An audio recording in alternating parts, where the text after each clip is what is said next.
नमस्कार, छत्तीसगढ़ एक्सप्रेस में आप सभी का बहुत स्वागत है। मैं हूं आपके साथ प्रियंका गुप्ता। शुरुआत करेंगे बुलेटिन की बड़ी खबर के साथ, जो कि रायपुर से है। मुख्यमंत्री भूपेश बघेल का चुनावी दौरा जारी है। बलौदाबाजार जिले के दौरे पर रहेंगे सीएम भूपेश बघेल। तो बलौदाबाजार में आयोजित कार्यक्रम में शामिल होंगे। कांग्रेस प्रत्याशियों के नामांकन रैली में शामिल होंगे और जनसभा को संबोधित करेंगे।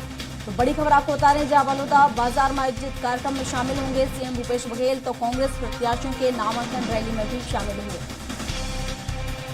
तो जनसभा को संबोधित करेंगे और पार्टी प्रत्याशियों के पक्ष में वोट करने की अपील सीएम भूपेश बघेल के द्वारा की जाएगी।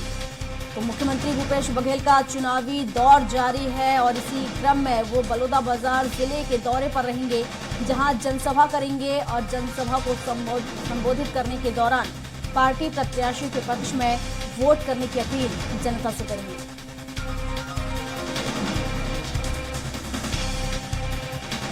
7 तारीख को पहले चरण के लिए मतदान होना है और इसी को लेकर अब चुनावी मोड़ में नजर आ रहे हैं सीएम भूपेश बघेल।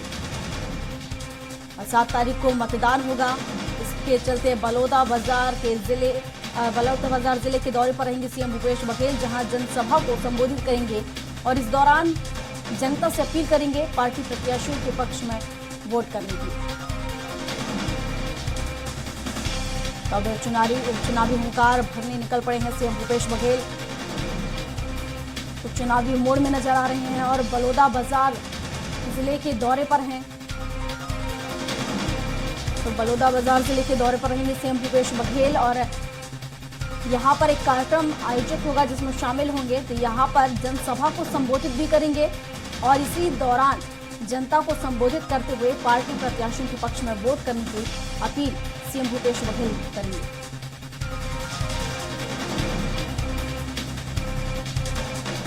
और इस पर विस्तार से जानकारी के साथ स्वाति कौशिक हमारे साथ हमारी सहयोगी लाइव जुड़ चुकी हैं रायपुर से। तो स्वाति का ही रुख कर लेते हैं। स्वाति, सीएम भूपेश बघेल का बलौदाबाजार दौरा रहने वाला है, चुनावी मोड़ में नजर आ रहे हैं और अब पार्टी प्रत्याशियों के पक्ष में वोट भी मांगेंगे, वो क्या कुछ अपडेट?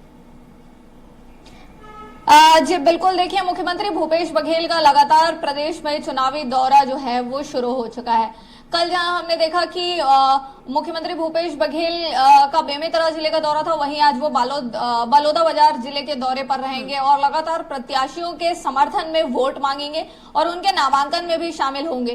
तो हम बात कर लें कि किस तरीके से क्षेत्र में अपनी बातों को रख रहे हैं। तो मुख्यमंत्री भूपेश बघेल जहां अपने 5 साल की उपलब्धियों की बात कर रहे हैं, 5 साल में किए हुए कामों की बात कर रहे हैं, तो वहीं इस दौरान जनसभा को संबोधित करते हुए वो अगले आने वाले 5 साल में वो क्या कुछ कर सकते हैं उसकी भी चर्चाएं और उसकी भी झलक जो है वो इन दौरों में दिख रही है। लगातार प्रत्याशियों के हित में वोट मांग रहे हैं और उनके विधानसभा क्षेत्र में जाकर उनके नामांकन प्रक्रिया में भी शामिल हो रहे हैं। जी बिल्कुल स्वाति, अगर हम पिछले विधानसभा चुनाव की बात करें तो उस समय की रणनीति और इस समय की रणनीति, क्या कुछ अंतर दोनों रणनीतियों में?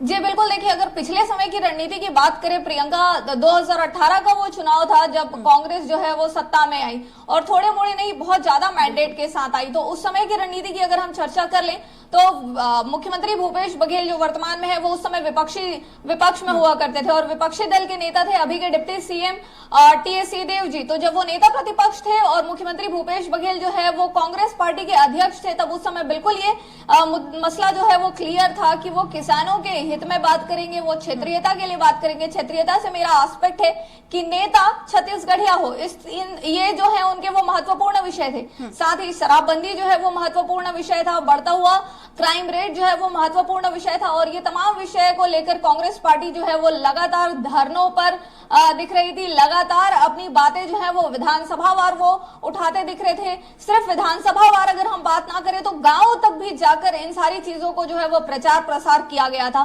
कि किस तरीके से बीजेपी सरकार काम कर रही है और सिर्फ बीजेपी सरकार पर ही नहीं, किस तरीके से अगर वो सत्ता में आते हैं तो काम करेंगे। इन तमाम चीजों पर विस्तृत चर्चा जो है वो पिछले 2018 के चुनाव में दिखी थी और वही चीजें जो है वो अब 2023 के विधानसभा चुनाव के लिए भी दिख रही है कि किस तरीके से किसानों का कर्जा माफी हुआ है और किस तरीके से आगे वो काम करेंगे। जी बिल्कुल स्वाति, हालांकि हम यहाँ पर देखें तो पिछली बार विपक्ष में थे सीएम भूपेश बघेल, उसके बाद इतनी बड़ी तादाद में उन्हें जीत यहाँ पर मिली थी। अब देखने वाली बात होगी, अब वो सत्ता में है, सीएम है, अब किस तरह से वो जनता के बीच जा रहे हैं और कितना क्या जो सीट पहले मिली थी उसमें बढ़ोतरी वो इस बार कर पाएंगे। फिलहाल शुक्रिया आपका तमाम जानकारियों के लिए।